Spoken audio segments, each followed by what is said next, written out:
Hozir men sizlarga bugundan, ya'ni bugundan sizlarga to'g'ri topshiriq, ya'ni bitta yana topshiriq bermoqchiman.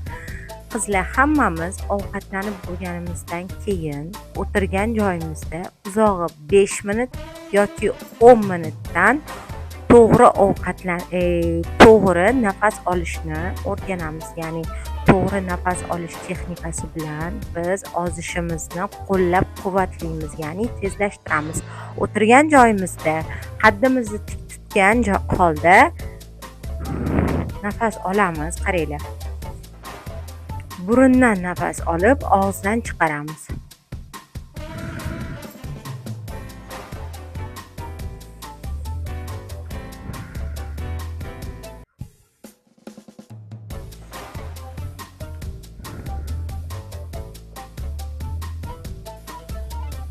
Mana shu mashqni qayta 5 minutdan 10 minutgacha har kuni 3 mahal ovqatlanib bo'lganimizdan keyin qaytaramiz va ozgina boshimiz aylanishi mumkin.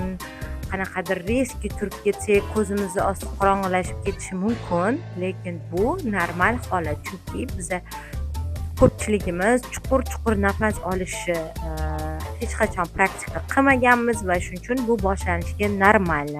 Undan keyin sekin o'rganib ketamiz. Hammaga topshiriq tushunarli bo'lgan bo'lsa, bugundan xudo xolisa boshlaymiz qizlar.